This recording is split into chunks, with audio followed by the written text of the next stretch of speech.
While the offseason is still giving us rumor after rumor and no action, we finally got real baseball action back as spring training has begun. What's going on, guys? It's the King of 161st Street and welcome back to King's Speech. Let's get right into it. First thing on the list, Juan Soto has made his unofficial Yankees debut, his first time in pinstripes, and he looks amazing. At the plate, he is on fire. Starts off his day in his first game, gets a 3-2 count. Now, he's one of the top guys in Major League Baseball in working these long counts. This is something that the older fans will definitely love to see. He is a guy who works the count. He's a guy who gets on base. It's not all a home run or bust with him. Part of the reason we wanted him in the first place. He works the 3-2 count, pretty good pitch, strikes him out. Okay, his second at bat with runners on base, and he hits a towering shot in George M. Steinbrenner Field, hits the scoreboard in left field, opposite field power. He is showing off every single bit of his game in these spring training games, showing his value. Now look, I told you in the last video, these games and live ABs and whatever, these March, not all about results. The results don't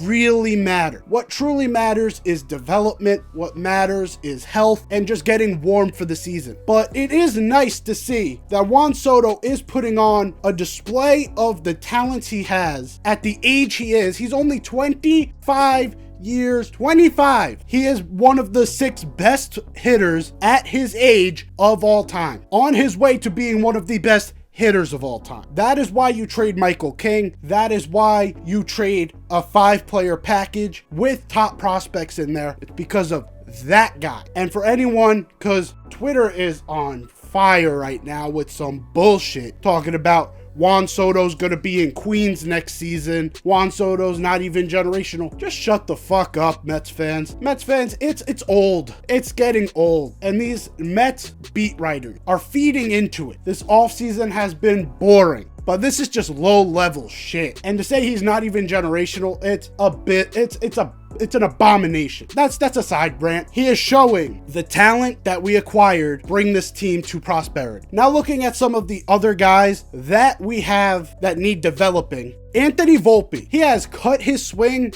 down a little bit. Everyone has been asking him to do. Last season had 20 homers, but an abysmal on base percentage. Didn't really find a way to make consistent contact. This season, he's trying to find it. He's taking out that dip in his swing. That may mean he's not going to hit 25 next season. May mean his power numbers are going to dip. If he can work his way to getting close to that leadoff position, being able to put the ball in play, work counts, get walks, get on base with that type of speed and his way of stealing bases where he has that interesting secondary lead, that's how you most utilize Anthony Volpe's skill set. You don't make Anthony Volpe into a power hitter. That adjustment, if that was the new Yankees coaching staff and the new Yankees hitting, great start to his tenure here. But no matter what it is, he's a guy that this season we need to step up. I have a feeling he's going to give you some. Moving on, we saw some of the pitchers last season that were injured and not very productive. Carlos Rodon, Nestor Cortez. Carlos Rodon started his day very well. You saw velocity is starting to pick it up. Last season,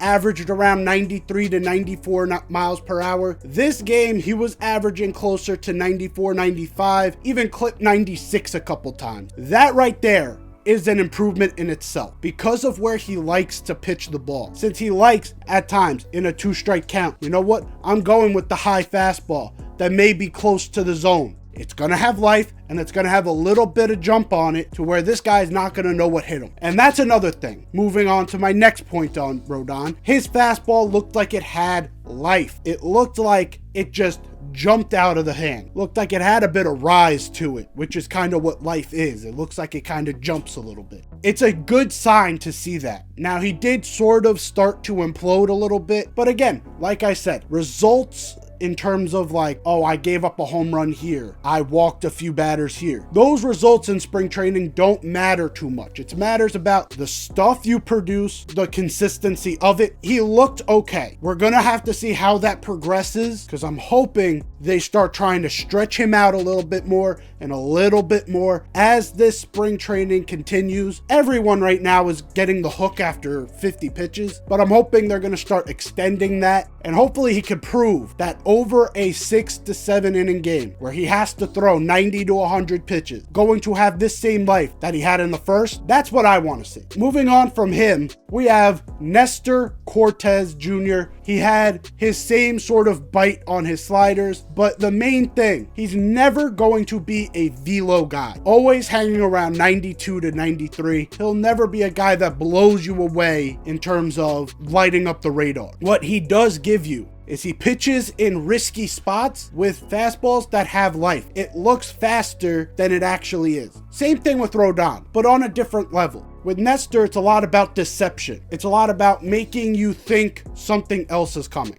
What I saw was his fastball look, his inside fastball kind of in on the hands, beautiful.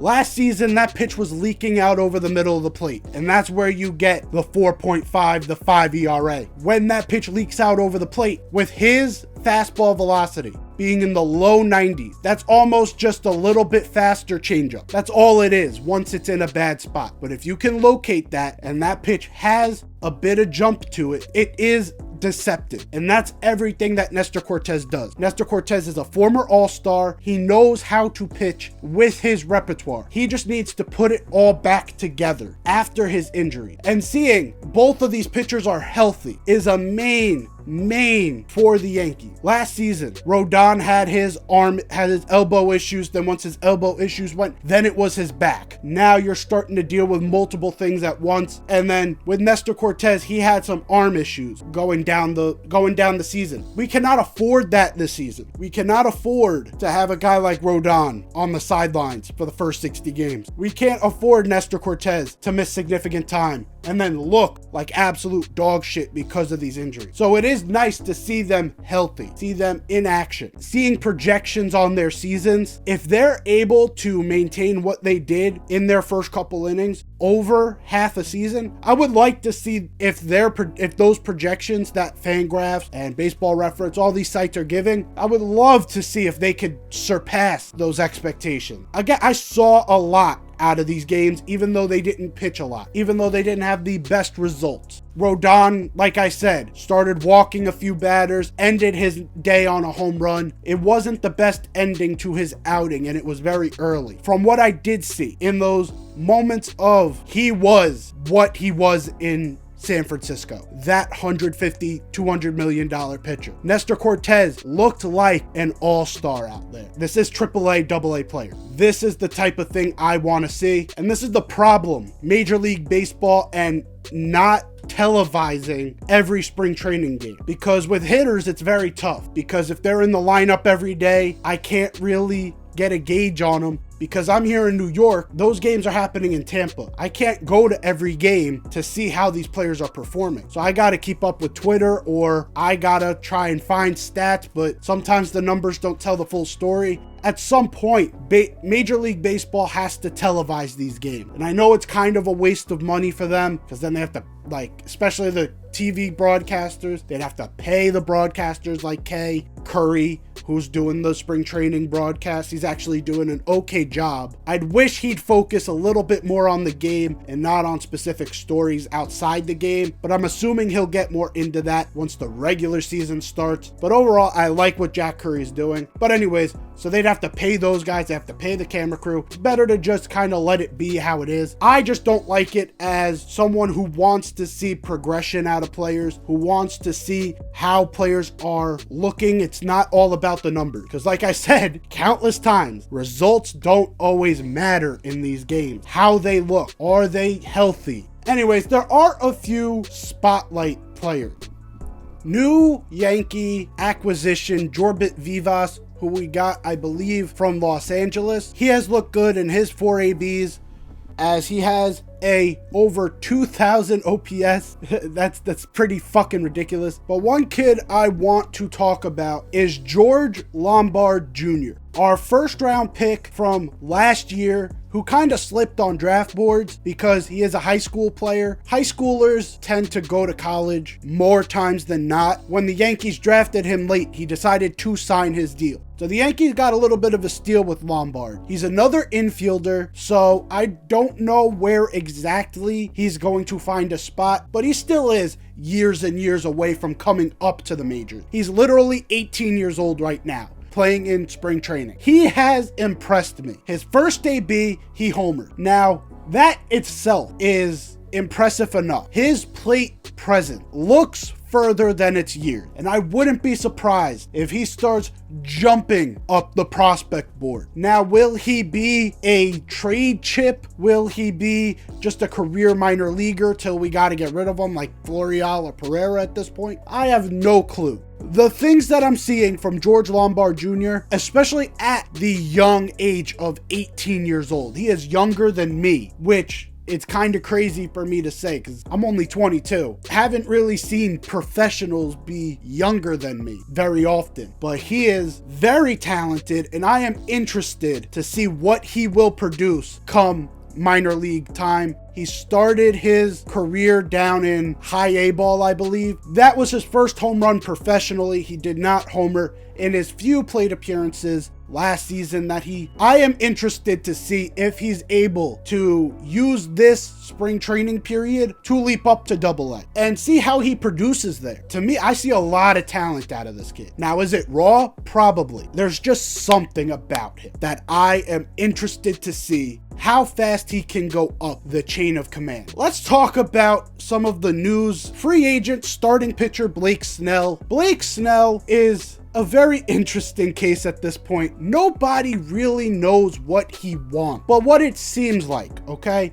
It very much seems like the Yankees want him. Snell wants the Yankees. Money is a very big problem here. Speaking on Blake Snell, new Yankee acquisition Juan Soto gave a glowing recommendation, Cashman and Steinbrenner, to the media. Blake Snell. Juan Soto told John Heyman, quote, "It would be unbelievable to have two Cy Young winners going back to back. It'd be great. Snell's a great guy. He's a great player. Any help that we can get, I would love." And then adding the type of person he is. He's a great dude. He's a great guy. He's always been there cheering for his teammates. He's a funny guy too. He's a great guy in the clubhouse. These are very glowing things for Juan Soto to say. Former teammate of Blake Snell. Judge wants him. Soto wants him. It seems like George Steinbrenner and Brian Cashman want a stamp on this offseason. So far, they had the centerpiece, right? The centerpiece is Juan Soto. They had the side acquisitions of Verdugo, Stroman, you have Jorbit Vivas, Caleb Ferguson. These are more supporting characters, but very important. He wants that stamp to say, yeah, we're back to being the New York Yankees. It seems like they want it. The fact that Boris has held these teams hostage for so long, the guy's prices are probably coming down, and the Yankees probably don't want to give him that many years because they still have to sign Soto, because that should be top priority come the last game of their season. Once that final pitch is thrown, their top priority is how much for Soto. Trading all of that prospect pool, if you do not re-sign Soto, it still doesn't leave a good taste in people's mouth unless we win the championship. Blake Snell would be the guy to make us AL favorites at the very least. And I have talked about it ad nauseum, so I'm not going to bore you with it. To talk about why I think the Yankees want it, they talked with Blake Snell on Monday. Now, the deal looks like it's going to be difficult to make, which is why I said money's probably not very close. I don't think if the Yankees were truly not interested, that they would have just left this alone. We already made him an offer back in January. It's almost March. If we really didn't want him anymore and we were kind of letting him drift off, there would be no more communication. But there seems to be something there. There's communication still. Both sides really have been talking about how can we get this done. How you really get this done is you give him short-term deal with an opt-out after every season, like I said in the last video. The Cody Bellinger deal, $10 million more. 3 years, $90 million. Opt-out after year 1 and opt-out after year 2. There's always an out of the deal for both sides. And if you're the Yankees, you may want to try and negotiate a mutual option so that if the Yankees don't want to pay him $30 million next season, they could just wash their hands of it. Now, would Boris go for that? I am not too sure, but I'm just talking about the options that the Yankees really have in these negotiations to try and go for. And for Snell, if you have an opt-out after every season, you could theoretically go and win the Cy Young again. Look like you did in 2023.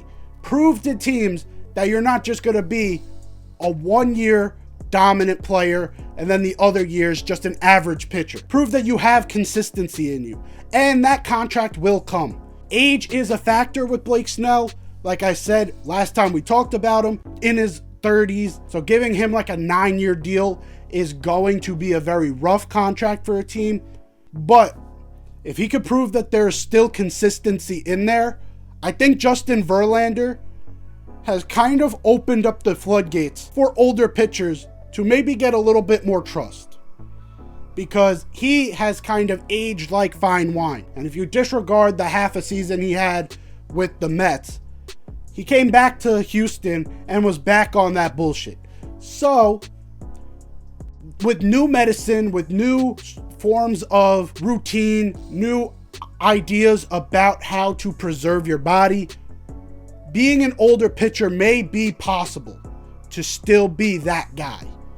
He's still got to prove that, though. That's where this type of deal, where you have protection to where, hey, there's 3 years on this deal, so if I really wanted to, I could just accept those options and make my $90 million. But also, if you play like a stud, like you're supposed to, that's a win-win for both sides, because now the Yankees can say, thank you for your services, you just helped us win a championship. And then Blake Snell could go back and be like, well, I'm going to the market and trying to make my $50 million or whatever the fuck he's talking about. Either way, there is a way that this deal could get made, especially because we're the only team that has him with an offer sheet. That's the true confusing thing about this. We're the only team to throw him an offer. The Angels are interested, and people seem to think that that could be a possibility. The problem with it is they haven't even thrown him an offer. It just seems like there's internal interest and internal talk about, hey, is this a possibility? Is this maybe a guy that could help us? Which it's very tough to do if you're the Angels, because you didn't even spend money when you had Shohei and Mike Trout on the same team. Now you just lost Shohei Ohtani. Are you really going to start spending money now? Or are you just going to make Mike Trout sit there and suffer through the rest of his career with no chance of winning a World Series? But anyways, I think the Juan Soto talks are not done. This is kind of how the Juan Soto trade came about. If you remember, it was very much stirred up by fan interest at the start, and we've been talking about this for years, but it really amped up come November. It was just amping up. And then you had the talks that, okay, they're communicating. They're at the point where they're talking names. Now you're getting to a point where, okay, there's some steam behind this. Then it stalls out for a little bit. We get Verdugo, and then all of a sudden you start seeing they're at the 1 yard line. They're there. There's just a few minute details they got to get done, and then all of a sudden it's done, and now Juan Soto's raking in spring training for the Yankees. This is sort of having the same pattern of it's starting off slow. We're getting talks in there, but it's not really that close. And now, ever since Monday, for the past few days, it's stalled out. And if this pattern continues, I would expect talks to kind of stall for the next week or so. Then they're going to start picking up again. Maybe by next Monday to Wednesday, you'll see another headline. Yankees Blake Snell has this offer for the Yankees, and then they'll do some sort of public negotiation. Then they're going to come back to the table in 2 weeks, which at that point it gets scary, because in 2 weeks you're getting dangerously close to the start of the season. That's why it's better to get these negotiations out there now. But if this works like the Juan Soto deal, it's exactly like it. We may see Blake Snell in a Yankees jersey come 2.5 weeks from now. But anyways, guys, that is it for me. Hopefully you enjoyed. What do you think? Do you think Blake Snell's going to be a Yankee? Let me know. Like the video if you enjoyed. I'm out of here. Take care and peace.